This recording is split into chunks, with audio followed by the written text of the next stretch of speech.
In honor of November, the Retro Video Store presents Turkey Month, only the worst in cinema.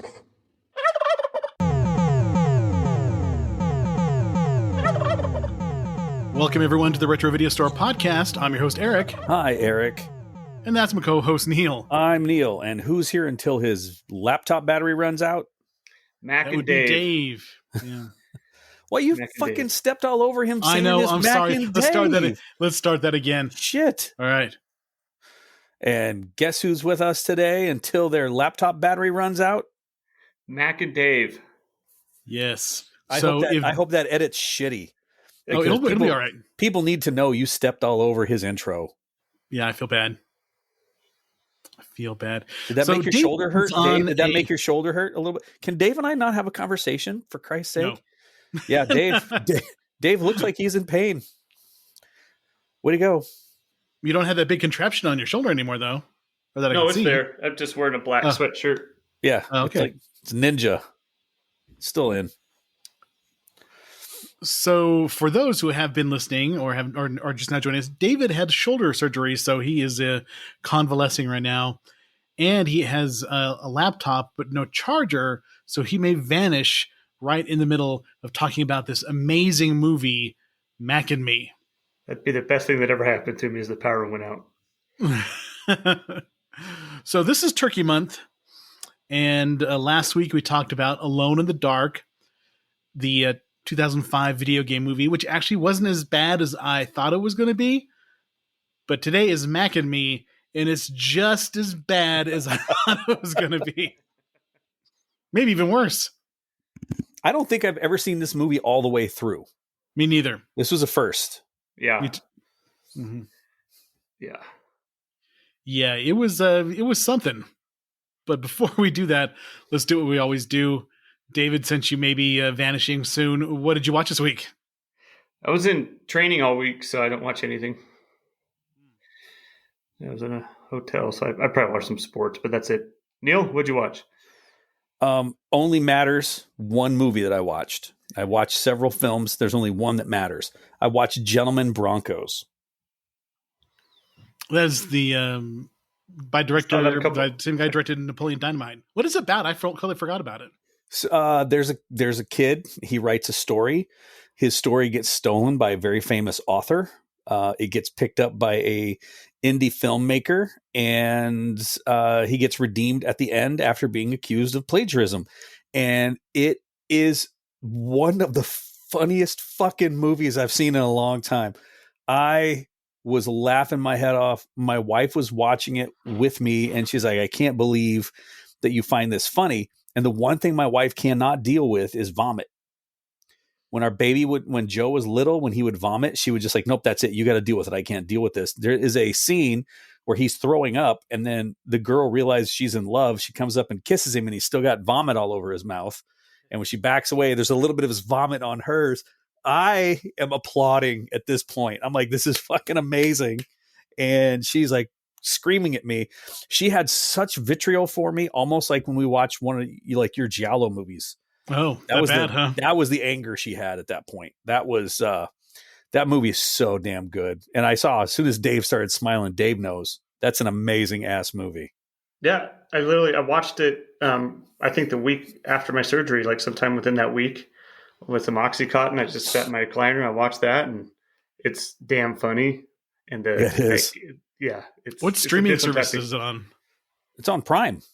Oh, okay. I believe it's all week long. Everywhere we go, I just hold my hands up like this and go Cyclops, turret, moon buggy, Cyclops. And Joe is laughing away, and my wife is like, "You just need to quit." Okay, I have seen that part where it's some weird futuristic thing where everybody's blonde, has like super blonde hair, and there's like llama turrets and stuff like that. I have seen that part. Well, it's not llama turd. That's yeast. Mm-hmm. That's wild yeast, because it's what do they call it? Something about like Bronco and the Yeast Lords, I think is the title of the book. Mm-hmm. You've got to watch it. You've got to watch it. And so, speaking of which, what did you watch? Well, I was sick on Wednesday, or is it Tuesday? One of these days we got to go day sick because I was just feeling like crap and stomach bug. And one of my favorite podcasts, The Rewatchables, did Body Double, the famous Brian De Palma softcore erotic slasher movie. And I watched Body Double, which I have not seen in ages. It is on Tubi, and it is just as memorable and weird and just bizarre as I remember it. It's Craig Wasson plays like a struggling actor, and he finds his girlfriend cheating on him in their apartment. So he's like trying to find a place to live, and he sees this guy who's like, "Hey, I'm moving out. I'm going to be out of town for 5 weeks. So can you watch my apartment that I'm watching a friend's for?"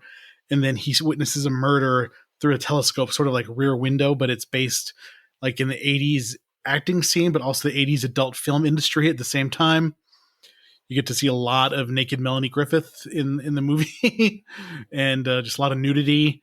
Very weird Brian De Palma Hitchcock ripoff movie.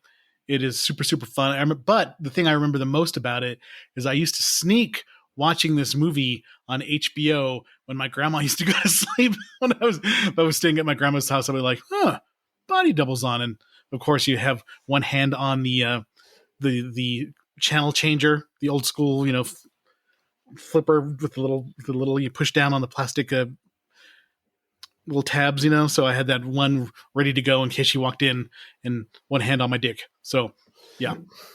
That was just pretty much an assumption that we all made, but thanks for clarifying.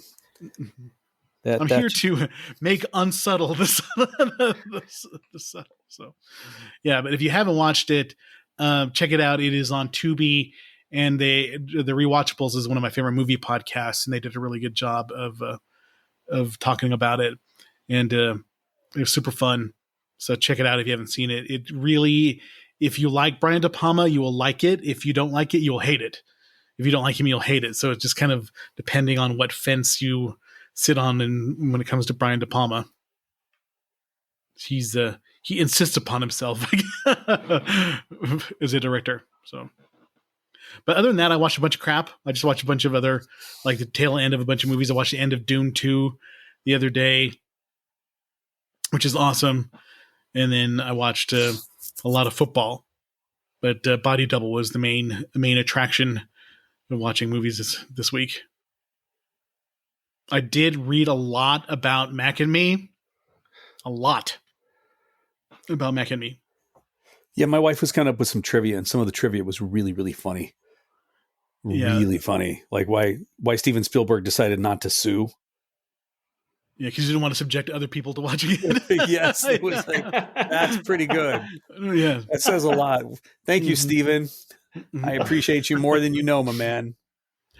So this movie is legendary because of its awful, and it really does live up to its awfulness. David, had you ever seen it before watching it today? Long time ago. And obviously I watched it as a little kid, so I don't remember it being this bad. How old were you when it came out? When did it come out?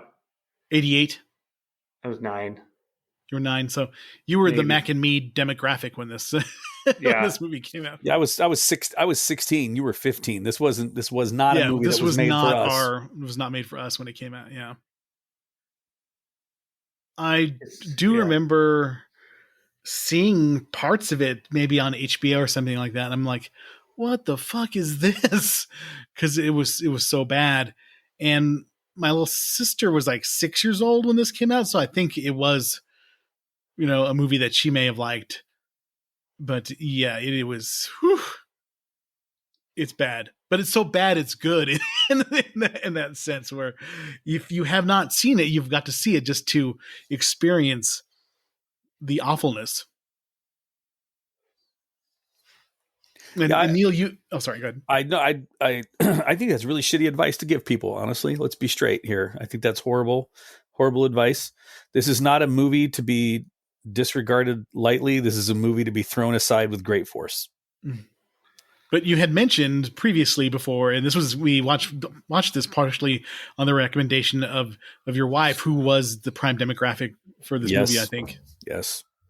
And I told her, like, hey, babe, I'm getting ready to sit down and watch Mac and Me. And she goes, oh, yay, Mac and Me. Oh, my God, I haven't seen it in so long. And we got partway through it.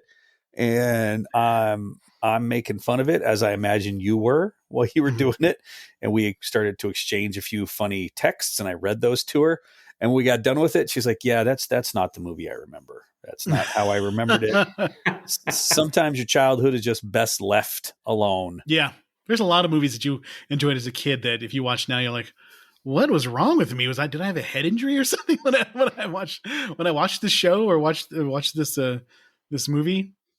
Remember, I used to love the Police Academy movies. I thought they were the funniest things ever, especially Police Academy 2, the first assignment. And it's been on like IFC or something lately. And I watched like 10 minutes of it. And I was like, oh my God, what was wrong with me? What did I think this was so funny? Granted, there's a few little things that made me chuckle, especially in Michael Winslow's noises still made me laugh. But and Bobcat Goldthwait was pretty funny in it as this gang lord type person. But yeah, it is really, really bad. But you want to hit us with the Internet Movie Database tagline about Mac and Me? I was just looking at when that movie was released. So we were 12 and 13. And I think that is pretty much the demographic they were shooting for with those movies. For Police Academy 2? Yeah. An alien trying to escape from NASA is befriended by a wheelchair-bound boy. Mm-hmm. But really, is he befriended by him, though? It just sounds so funny. He just kind of follows him around. I like that. I like that either Dave is so genuinely tickled by this, or he had pain meds, because we just read how shitty it is, and he's done. He's cooked. It's just like, yeah, befriended by a wheelchair-bound boy. So first and foremost, this movie is a blatant ripoff of E.T. Just insane ripoff of E.T. And like Neil had mentioned before, why Spielberg didn't call his lawyer, I have no idea, because it is super blatant. Even the music. Yeah, and let's talk about the music since you brought it up. Alan Silvestri did the music, and he is legitimately a really good composer of film scores. He has done so many movies, and I was shocked as shit when I saw that he did the music for this. And if you listen to it, it's like he stole his own Back to the Future score in a couple of scenes for this movie. Yep. Like when the chase scenes and it's Sears and all that kind of stuff, it sounds like Back to the Future. But Alan Silvestri has done a ton of movies. I mean, he's a working composer. He's done some really good movies, like of course, Predator and Back to the Future Part 2 and Part 3. He did The Abyss, but he also did Delta Force, Clan of the K-Bear, Outrageous Fortune, which I think that's Bette Midler and Shelley Long in that movie, Overboard, Young Guns 2, Predator 2, and of course Mac and Me, Father of the Bride. Yeah, he has done a ton. Sidekicks, the movie with Chuck Norris. Hell yes. And Jonathan Brandis from 1992. You know, when my son does an assignment and he has to turn it in online, everything's online. It goes through a plagiarism check, like a little AI check.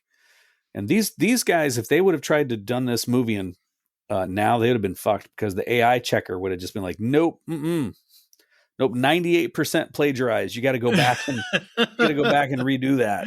Yeah, the only 2% that wasn't plagiarized was the McDonald's and Pepsi or Coca-Cola, whatever it was.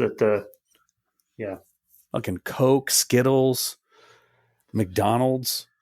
So this is one thing that amazes me, as the budget for Mac and Me was $13 million. The budget for E.T. was $10.5 million. And there is a huge difference in quality from the Spielberg movie and this movie, and the cinematography, the story, the of course, obviously, the creature effects look amazing in E.T. In this movie, they look like shit. Especially when it's like Mac running and you don't see his legs, and it's just a puppet Little on a stick. puppet running around like this. Yeah. And it's just kind of like, shaking. They needed to get the guys from Evil Dead 2. Yes. Those guys could have worked that puppet stick a whole hell of a lot better. Yes, the skeleton puppets on a stick in Army of Darkness looked way better than than Mac and me. What I really feel this movie was about was like trailer park down on their luck aliens, right? Living out in the middle of nowhere, sucking stuff out of the dirt. There's no technology. These guys couldn't find their asshole with both hands. They get pulled, they get brought to America, right? Right? Because we're great. We got to make it great again. At least that's what I've been told by a lot of people. And we give them the good life. Only Everywhere around the world. Only when they become legal. Only when they become legal. We kept trying to round them up because they weren't here. Mm-hmm. They weren't supposed to be here. So really, Mac is an anchor baby. He is. I'm trying to kiss up to that dude that called us liberal buffoons. What do you think about that, bud? This was directed by a director named Stuart Raffel, Raffil, and he has a very interesting filmography. He did a movie called The Tender Warrior, starring Dan Haggerty in 1971. Napoleon and Samantha, which was a Disney movie with Jodie Foster and a lion. Then he did The Philadelphia Experiment, which actually wasn't that bad of a movie. Ice Pirates, pretty good movie. Space herpes. So he did Mac and Me after Ice Pirates. Then he did Mannequin 2 on the Move. Tammy and the T-Rex. Holy crap. Never mind. He gets all his bad credits get wiped away with Tammy and the T-Rex. If you have not seen Tammy and the T-Rex, you have to see. This movie is fucking nuts. We need to do it someday for the for the podcast. You keep talking. I'm going to see if it's streaming anywhere. Let's go. Yeah. 1994 American science fiction comedy directed by Stuart Raffel, and which stars Denise Richards, and it centers around a high school student named Tammy, whose boyfriend Michael has his brain implanted into the body of a robotic Tyrannosaurus Rex by a mad scientist. That's Paul Walker, right? 1994. Yeah, it's Paul Walker. Yeah, Paul Walker is in this movie. It's on Subs and AMC Plus. Oh, yeah. Okay. Oh, that means it's on Shudder then. Because if it's on AMC Plus, it has to be on Shudder. That's probably why it's on. Tubi. Oh shit! All right, it's on Tubi. Tubi does not let us down. Tubi has just been hitting it out of the park lately with their content. Neil is showing the beginning of Tammy and the T-Rex, so I'll have to watch that this week. Oh yeah, no, I've got to let it play. Yeah, Paul Walker is Michael. Yeah, I got to let it play. So it when I'm watching the trailer on mute, and the T-Rex just hung up a payphone. So all is forgiven, Stuart Raffel, for Mac and Me, because you did Tammy and the T-Rex. Tammy and the T-Rex, yes. Just insane premise for a movie. The fact that somebody's like, yeah, I'll give you some money to make that. Go ahead. Yeah, why not? Just like how McDonald's funded under the table this movie. You know what? I'm surprised though, because there was barely a mention of McDonald's. So funny. The product placement in this movie is ridiculous. Coke, Skittles, Sears, and mostly McDonald's. They're all over the place in this movie. All I could think of is when mom is going, okay, first off, in what alternate universe, even at that point in time, could a mom working at Sears afford that house? No. Yeah. No. And then all I could think of was like, wow, that's great, but that poor lady ain't working anymore. Because Sears is way out of business. Which is kind of sad because Sears was a staple. Get your tough skin jeans. Dude, I used to love getting stuff out of the catalog. You'd be all excited when it came in. Hell You go pick it yes. up. Oh yeah. Kenmore appliances, some of the best appliances around. We still have a Kenmore stove and a dryer. Are still kicking from the Sears days. Those were some good appliances. So the budget was $13 million. The box office was only $6.4 million, and part of the movie's catch was they were going to donate profits to the Ronald McDonald House, and unfortunately, this movie did not make any profits. So you know what? That's just America with a big fu to all the poor crippled children. You know what? You guys were dicks. Back in the day, you should have gone and seen this movie on principle. Mm-hmm. Yes, so no profits. Do they still have? I mean, I live in the Bay Area. It's a little different here, like with the amount of crime and whatnot that we have. But do you guys? Okay, one of the pure joys is like, oh, gee, I've woken up too late.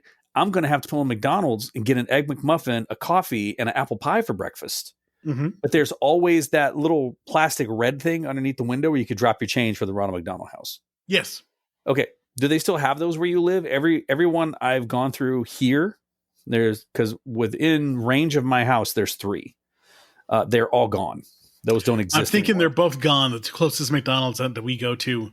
In fact, I had to DoorDash McDonald's for dinner in honor of this movie. Drinking Diet Coke from McDonald's cup. I don't know, man. It's what is it like? It's like $1.39 for any size soda. At least it is out here. You can't beat that. Mm-hmm. You can't beat that. Yeah, still McDonald's, man. Still McDonald's. Mm-hmm. It doesn't. It's not quite as good as those McDonald's birthday parties were back in the day. Remember that shitty ass orange drink? Oh yeah, and the cookies. Oh, you get the cookies too. You get the box of the cookies, and then back when we were young, McDonald's was a place to be because they had the cool like seats that looked like hamburgers. Yep. And then they had the Play Palace outside, and you could climb into a hamburger. And that was before even ball pits. It was like hot metal and scorching hot slides in the New Mexico sun that would burn the back of your legs. I would always be so jealous of kids that had their birthday parties at McDonald's. I'm like, that was badass. They got to go to McDonald's.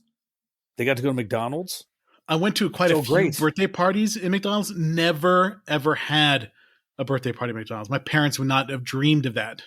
Yeah. As soon as you said you never had one, I'm like, I am not surprised by that statement at all. My mom was like, paying for other kids? What? They should come nuts. Here. I know. They should come here. What the hell? Yeah. No McDonald's birthday party. David, did you ever have a McDonald's birthday party?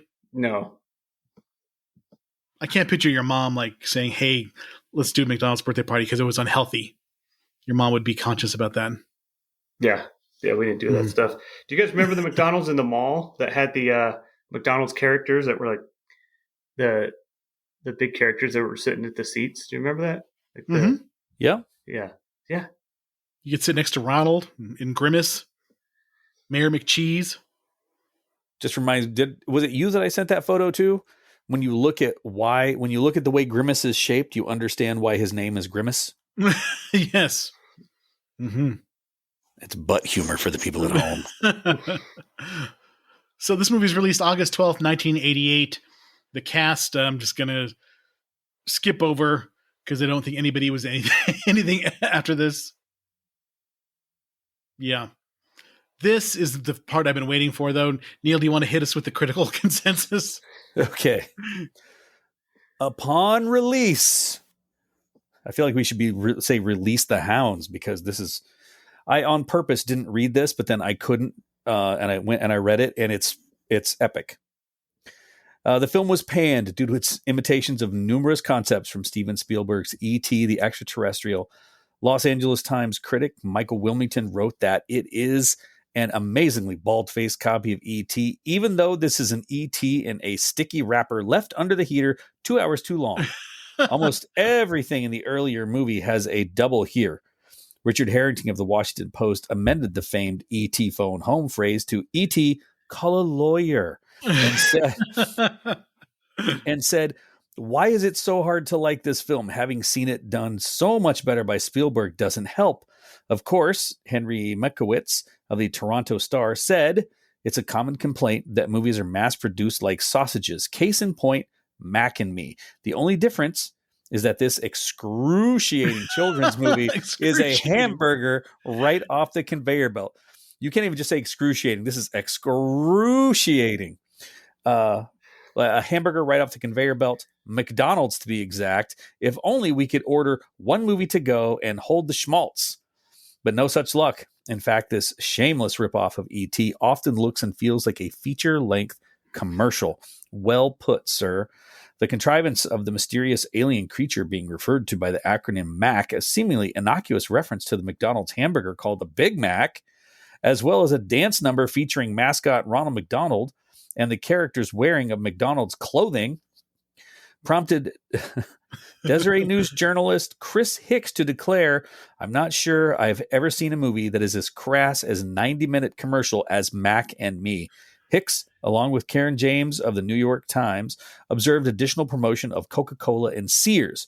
The latter brand carried McKids, the McDonald's line of children's clothing. James took exception to the awfully irresponsible treatment of wheelchair-using main character Eric Cruz, who is placed in potentially dangerous... Fuck, it's so funny, though. In potentially dangerous situations before Mac intervenes. Caligari's lead performance was named a highlight of the film by several critics, and the filmmakers garnered praise for the use of a protagonist who has spina bifida. Gene Siskel of the Chicago Tribune gave it 1.5 stars and wrote in a capsule review, this is what happens when someone doesn't make a sequel to a hit movie fast enough. Someone else with a lot of brass makes a ripoff that is even less satisfying. Mac and Me is a pale carbon copy of E.T. with an alien creature who looks like a cross between E.T. and Yoda hiding out in a suburban California house where only kids and the government believe the creature really exists. Can the kids save the creature and get him reunited with his family? This may sound benign, but there are two problems. Dozen of brazen commercial plugs and a couple of truly frightening scenes with a child in a wheelchair going over a cliff and nearly drowning and later being pronounced dead after a fire. Have you read the Japanese version of this movie? What happens in the Japanese version? No. Okay, we'll get to it. We'll get to it a little further down the line. All right. Rotten Tomatoes with 28 reviews. The film has a 7% approval rating. That gives it an average of 3.4 of 10. The site's consensus reads, Mac and Me is duly infamous. Not only is it a pale imitation of E.T., it also a thinly veiled feature-length commercial for McDonald's and Coca-Cola. On Metacritic, the score has a score of 26 out of 100. That's pretty shitty. The film is... Go ahead, Dave. I just want to say, you said it was a 3.5 approval or 3.5 out of 10 or whatever? Yeah, 3.4 out of 10. Yeah, the T-Rex movie got 5.3 out of 10. Like, the T-Rex movie was better than this. Let me just put my pinky up while I take a sip of this beverage then. Who knew, Eric, that we were just classy AF with the way we picked films? Who knew? The film is widely regarded as one of the worst films ever made, with the Telegraph noting that it is frequently pulled out in the worst film of all time arguments. Filmmaker Morgan Spurlock cited it as the most egregious example of product placement in cinema history. Maybe this is why he's got all that hatred for McDonald's, right? Yeah, he passed away recently, I think. Morgan Spurlock did. Oh. Yeah. As well as the worst thing you'll ever see in your entire life. It was also named the worst film ever in the San Francisco Chronicle, as well as by broadcaster Simon Mayo and writer-producer Damon Lindelof. Michael Hayden of GQ India, son of a bitch, GQ India, referred to it as hands down the worst family movie in Hollywood history. Nathan Rabin reviewed the film as a part of his My Year of Flops series for the AV Club, writing, "Son of a bitch, just go, dude. Mac and Me was designed as an especially brazen knockoff of E.T. the Extraterrestrial. Instead, it plays like an indecent, bizarro world incarnation of Steven Spielberg's beloved family classic. E.T. is a marvel of daring, inspired character design that somehow manages to look simultaneously ugly and adorable. But Mac is a repulsive little monster that looks like an overgrown, horrifically scarred fetus covered with blisters. The creepy little alien's mouth is permanently affixed in the O shape of a blow-up sex doll. That fucker stole my line. I was going to use that later. Though the average blow-up sex doll is more animated and has more dignity than Mac." Oh, I want to drink with this dude. "The alien doesn't move so much as he twitches and burbles randomly over the course of the film. Its hideousness and comic inexpressiveness engenders morbid fascination, suspension of disbelief, and becomes impossible. Mac is never anything more than a poorly manipulated puppet." Nathan Rabin is one of my favorite pop culture authors. I've had 2 of his books. My Year of Flops is one of my favorite. Then he did another one about modern flops. I bought it just recently. I haven't finished all the way through though. But he is awesome. He was one of my favorite writers in the AV Club, and he started My Year of Flops again as part of the AV Club. And he really suffers for his art by covering all these shitty movies. He's definitely one of my favorite writers of pop culture. I did include the Rotten Tomatoes reviews, and some of them are hilarious. And yeah, this this movie is so bad. So I've been looking at these, and there's this guy from The Curb, Andrew, hard to pronounce last name. He's probably Canadian. "Mac and Me is pure entertainment." Mm-hmm. You gave it a positive review. What is wrong with him? Goddamn Canadians. Well, I don't know. I'm just looking at the last name. It's kind of French. I'm guessing. And Mark Salisbury of Empire Magazine says, "A mercenary display of product placement and bad advertising for filmmaking." A mercenary display. So good. Oh, son of a bitch. Possibly aware that they have something less than a classic on their hands, the makers of Mac and Me have cut their losses by making the film into a kind of cinematic billboard. All space is for sale. Philadelphia Daily News is an uninspired fast food version of E.T. the Extraterrestrial. I will say that the more entertaining version of this is just how Paul Rudd pushes it every time he's on Conan O'Brien. Oh, yeah, absolutely. In fact, I watched pretty much the history of that. He was going on Conan O'Brien to hype up the last episode of Friends. Yeah. And he's talking about, I brought a clip from, top secret clip from the last episode of Friends to show you. And of course, they show the kid rolling down the hill over the cliff part of Mac and Me. And he's made that a tradition, and you just know. And people have come to love it so much that they're just hope that he plays that clip because it's become so. Have you brought a clip from what you're working on? I have. There's this big Marvel movie. Here you go. People just love it. So let's talk about the plot of this movie. What little of it there is. It's done by Orion Pictures. Which Orion Pictures back in the day was, they made some really good movies, but this is obviously not not one of them. Starts out on a strange planet. We don't know if it's Mars or I don't know what it is, but there is a NASA lander that lands on the planet.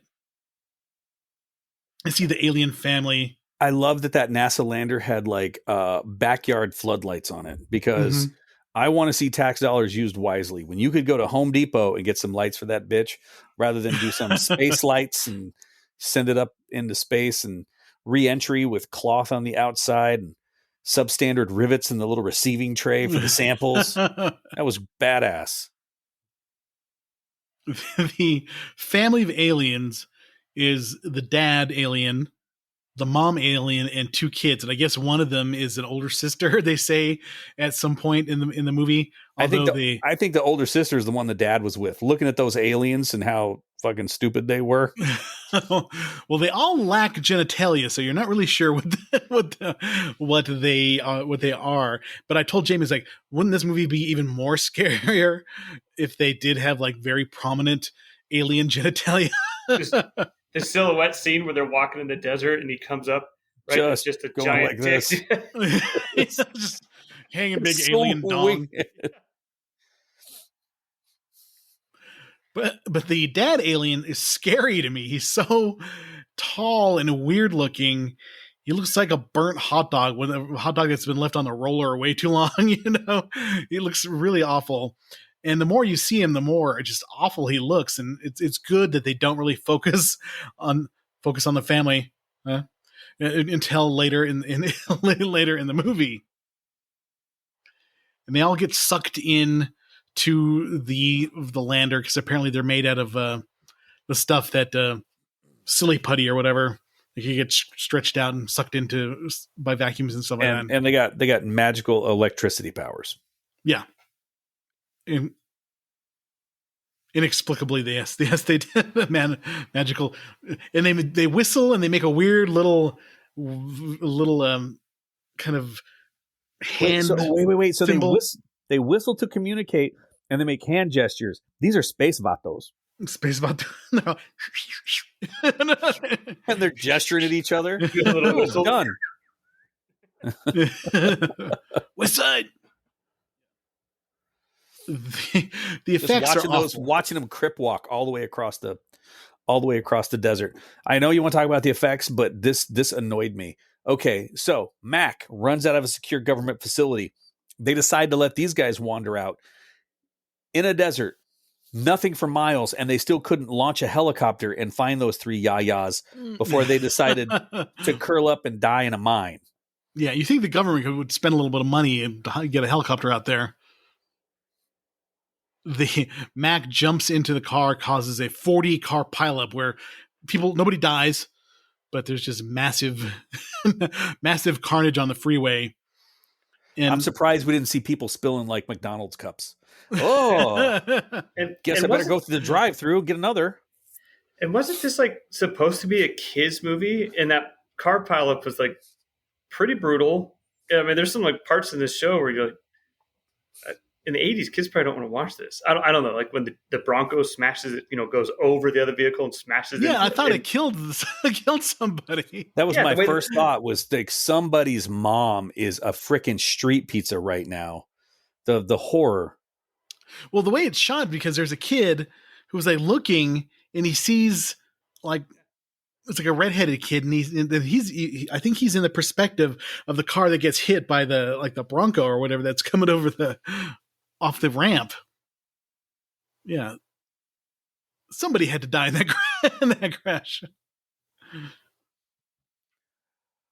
Well, so let's head to the Japanese version of Mac and Me, which sounds insane. Apparently, and this is from Wikipedia, the shooting of Eric, although cut from most prints, was explicitly shown in the Japanese VHS film release of the film. For the film's mainstream release in theaters on a home video, the scene had been cut from the test screening phase of the film following negative reactions from test audience. The altered version made it so Eric would die off screen. So apparently what happens is when the dad alien has a gun, he shoots off kind of in the direction, and then the cops shoot and kill Eric while he's in his wheelchair. And there's no explosion or anything like that he just brutally shoot Eric and kill him. And the parents are like, oh my God, he's dead. And if you look at the on the Internet Movie Database, they usually have alternate versions. Yeah, the original Japanese VHS of the features an earlier cut of the film with an alternative ending. When Eric wheels out to the aliens heading back to the shopping mall, a police officer tries to grab him and falls over. This causes his gun to discharge a bullet, striking Eric through the chest and killing him instantly. This explains why Eric is suddenly motionless when the building explodes in all other versions. It's implied that he died from the explosion. There are some minor color tinting and editing differences. And after the incident, the doctor that rushes to help Eric is shown with blood all over his hands. Michael's subsequent lines in the Japanese releases are, he's dead, Mom," instead of he's gone and they can't help him. Before Mac and his family heal Eric, the father is shown extracting the bullet from Eric's body and tossing it away. So It's a kid's You know what I movie. You know what I got to say about that? So that is pretty brutal for a kid's movie, and it's super emotionally manipulative because that little girl, she's like, they must have slapped her and pushed her out on set. Cry, bam, because she's crying pretty realistically on the set when it happens, and I just can't believe that it made me laugh out loud. This movie made me laugh out loud a bunch of times. But when the scene where Eric dies in the explosion, I was laughing my ass off because I knew they were emotionally manipulating me. If I was 8 or 9, I would have been probably crying like a bitch when I watched this movie because I would have been totally emotionally manipulated. But as an adult, you're watching it and you're like, oh my God, I cannot believe they're doing this in this movie. As an adult, what gets me is Mom, when they move into that house, Mom is wheeling him around going like, super wide hallways, low counters. I haven't given a fuck about the backyard, so watch out for the death drop into the weird ass quarry down there. Watch out for that. But however, wide hallways and low countertops. Thanks, Mom. Death trap of a backyard, boy. Watch what you're doing. And the thing about it is Mac is kind of a dick. He's just fucking up the house left and right, like, boring holes with a drill and cutting things with a saw. He's bringing all some sorts of glory shit hole. inside. Yeah, he's cutting glory holes in the. Well, maybe that's why we don't want to see it, because it's triangular. Maybe that's going to be when he goes to the front door. Like, whoa. What am I supposed to do with that? And they all blame Eric for fucking up the house. And he's crying. And then that's when he slips and falls into the end of the water. And that shot of the dummy in the wheelchair falling off the cliff, just so funny. I love that Mac is obviously from an arid planet, but man, he is a damn fish when he hits that water. There's no stopping him. Well, and when they throw the dummy in the water, it looks like it's just sinking until they get the shot of him behind the wheelchair and pushing it on the land. It's just so when I see Mac, I wonder, does he stink? Does anybody else notice this naked alien child wandering around? It probably doesn't smell good. It's so weird because at like one point they have like weird tunics. And if we've learned anything from Land of the Lost, you never trust anybody in a tunic. That's true. And then all of a sudden it's gone. And wouldn't these guys be just covered with tons of dust? Wouldn't they look shitty? Mm-hmm. Go ahead, Dave. Oh, go ahead. It's probably getting to my favorite scene of the whole movie, which made absolute no sense besides the kid. Go ahead. Tell us about it. The jogging scene. Like, why did that happen? Like, why is the kid in the wheelchair he's wearing his little headband, just wheeling his wheelchair like next to the mom while she's jogging, and they're going down steep hills? You just kind of coasting. All I could think of is how that's going to suck for him to wheel his ass back up. Honey, I'll see you back at the house. Pats him on the back and walks off.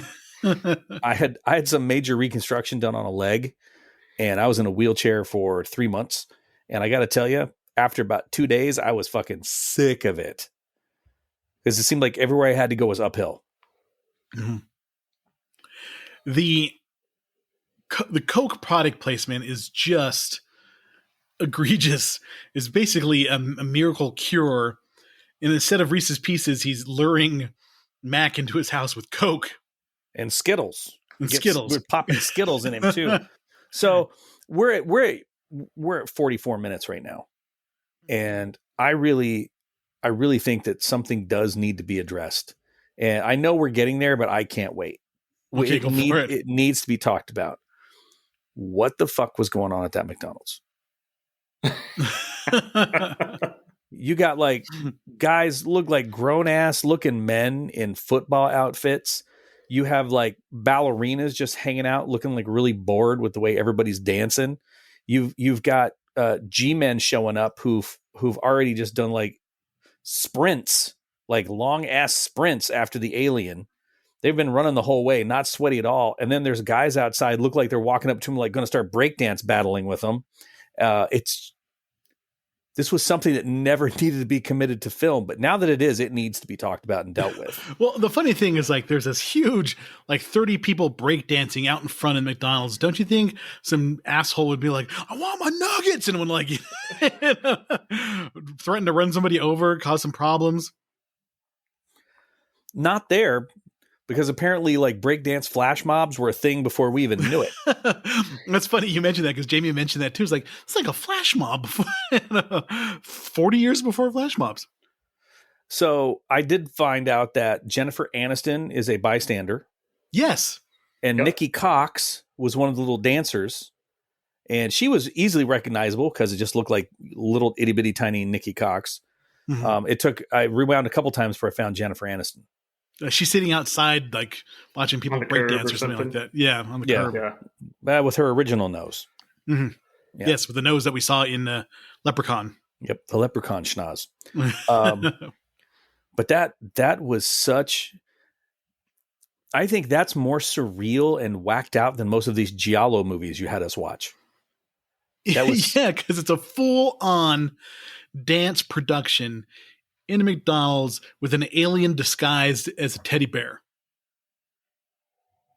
It came off like a crappy, what was that show on NBC, like Friday Night Videos? It came off as something that you would have been like weighted up for those of us who didn't have cable, fuckhead, would have to do to watch music videos. It just reminded me of that, of like really, I just wanted to see Billy Joel come out of somewhere at some point, and that would have really tied it all in. With Christy Brinkley Yeah. doing Uptown Girl. Mhm. I guess they had a special McDonald's that was made just for filming commercials in, and they used that as the set for the movie, but also they made it just to film commercials in. So it looked exactly like a functioning McDonald's, but they just didn't serve food, but they would just set it up to film commercials in. Well, you can't film it at a real McDonald's because you're going to have a dude outside tweaked out on meth trying to hit you up. You're going to have like 50 old people who meet up for breakfast there every morning and bitch at everybody coming in because it's their spot while they're drinking their fifth senior priced cup of coffee. Reading the newspaper. Reading the newspaper. Home away from home. That McDonald's. Yeah. I had a McGriddle the other day, speaking of McDonald's. Which one? Sausage or bacon? Just sausage McGriddle. No egg. So, yeah. They're not bad. They're not bad. For a once in a while kind of thing, if you're in a pinch and you got to get some breakfast, you didn't wake up early enough to cook it yourself, it's not that bad. Sausage McMuffin, no egg. McGriddle, no egg. I just don't like the egg. Really? Yeah. I love the egg. I ask for double egg. Reminds me of that scene, I think it's Clerks 2, where there's just like this tube of like egg and they just slice it off. Slice it off and put it on the grill. Yeah. David, what say you, pro or negative McDonald's? Probably. I mean, it's good, but I don't think I've had McDonald's in about 5 years. Too But it's busy out in the good. woods with squirrels. No. Yeah, I mean, it's good. I just haven't had one in years. But this movie made me want to go eat some for sure. That's why I had McDonald's tonight in honor of this movie. Is that a Pepsi or is that a Coke or whatever they were? Diet Coke, yeah. It's not healing me up like the cola did for the aliens. And the perfectly, like, every time, like, where the fuck are they getting these Cokes? Just randomly in the mine, they're like, here, get this motherfucker a Coke. And it has a straw in it. Like, Yeah, they all have Oh, no, straws. they had them in the they had a cooler. They even said, these are the last of our Cokes in the did they? cooler. Yeah. Okay. Yeah, they did. And- You're right. You're right. And Mac had made all the little straws with the flowers in it because those were the windmills. Yes. So yeah, mom had to be broke from buying all that Coke. She had a Coke habit. Our kids had a Coke habit. Mom didn't eat it. I was listening to your rhyme, Mom. Mom was broke from all of that Coke, and then all of a sudden, people start coming and having a dance party in your living room while we're talking. So Neil's title for this chat says "diabetic alien," and I wonder if that's true. If the aliens did get space diabetes from all the Coke they were ingesting. they looked so awful. They're in the mine shaft, and you see the alien family, and the dad's skin looks so gross. Like, and he's naked and laying there. You just expect to see like alien taint.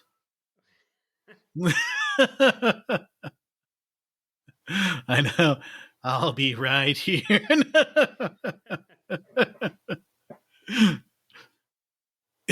It's so bad.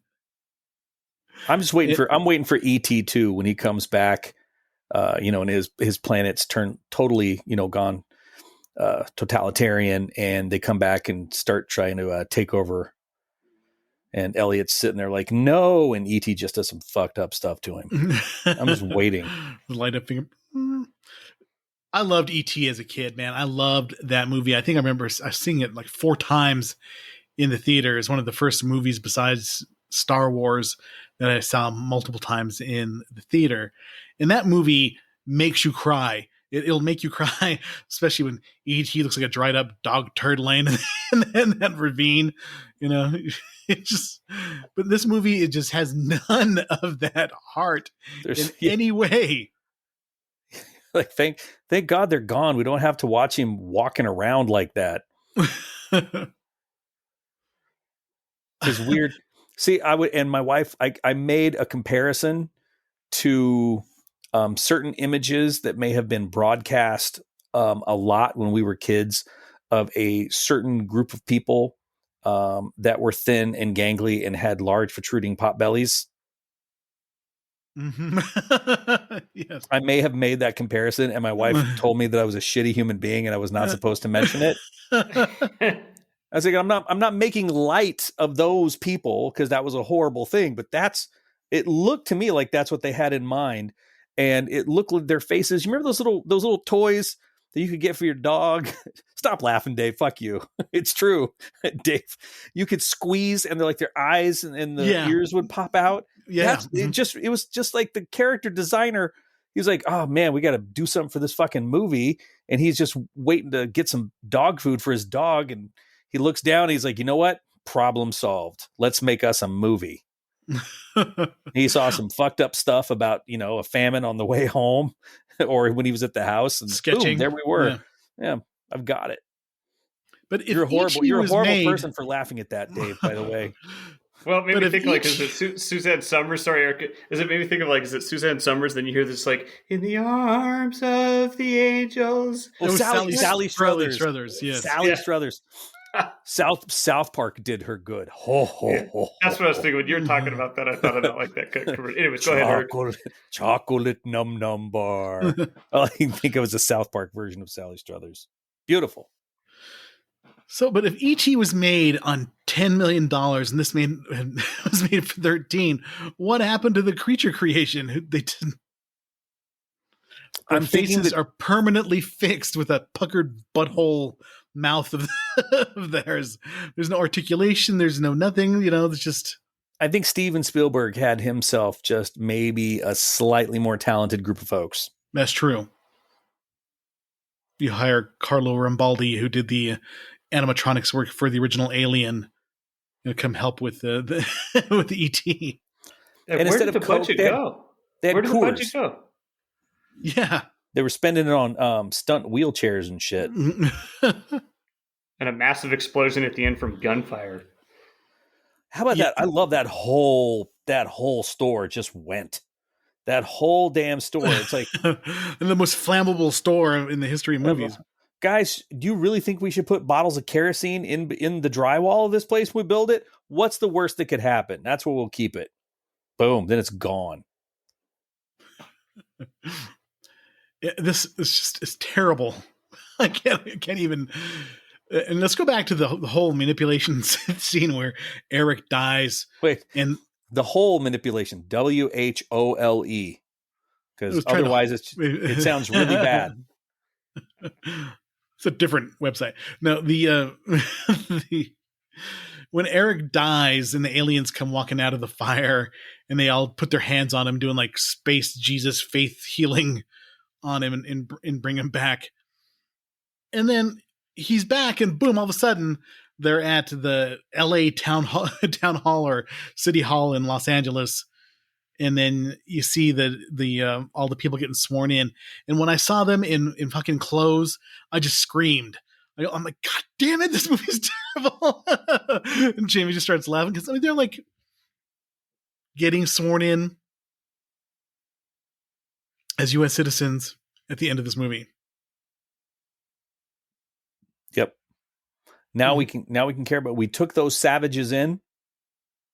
We embraced them. They took a hold of the American dream.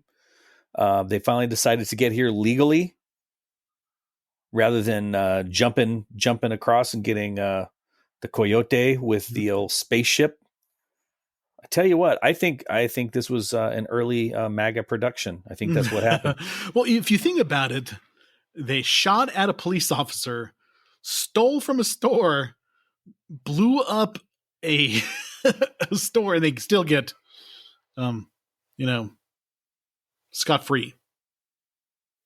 And they get a classic car at the end. Well, you never know. Like mom and sister looking the way they looked, something could have happened. Yeah, that face, yes.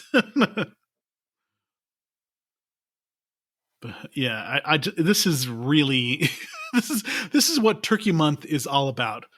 Just watching a movie that is so monumentally bad that it's just it becomes it transgresses from just really bad all the way to being entertaining, because I laughed my ass off during when I watched this movie. Mostly unintentionally, but I did laugh. Is this one worse, or is the one from last week worse?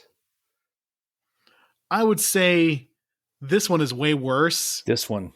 Yeah, this one is way worse in like its intent to be its intent was to be an entertaining family film, and it fails in every way trying to achieve that. It's unintentionally funny. It's got crass product placement. It's ineptly made, where Alone in the Dark was just ineptly made.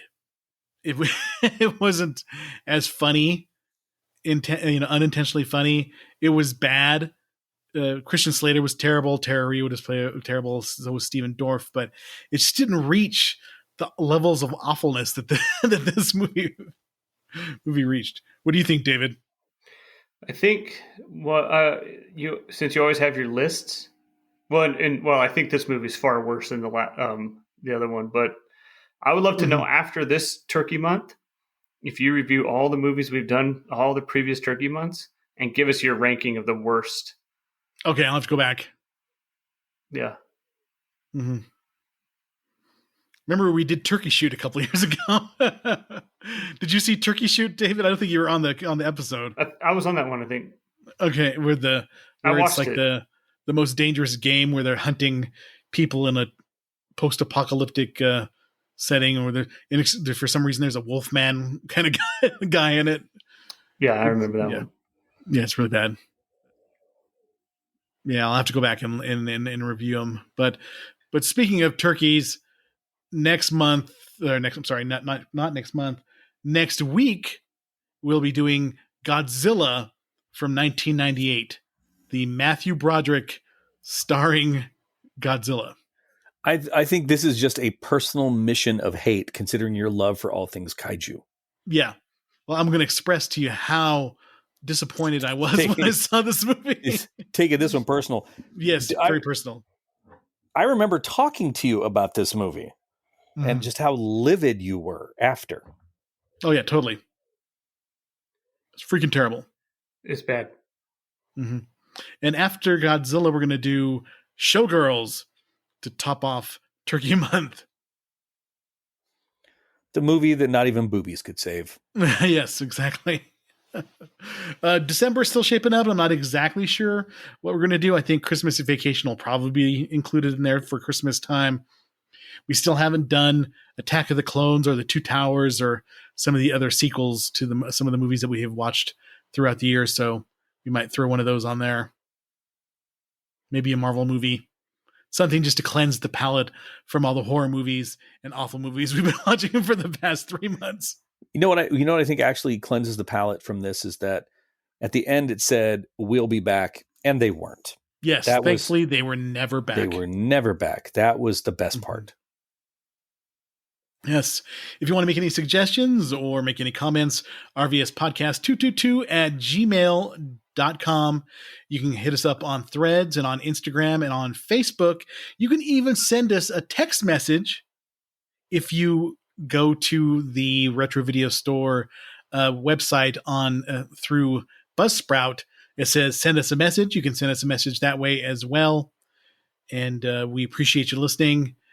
And yeah, thanks for suffering with us through Mac and me. You have anything to add, David? This movie's shit. Neil? What Dave said. All right, thanks everybody. Everybody have a good week. Goodbye. Drink some Coca-Cola. Thank you for listening to the Retro Video Store Podcast.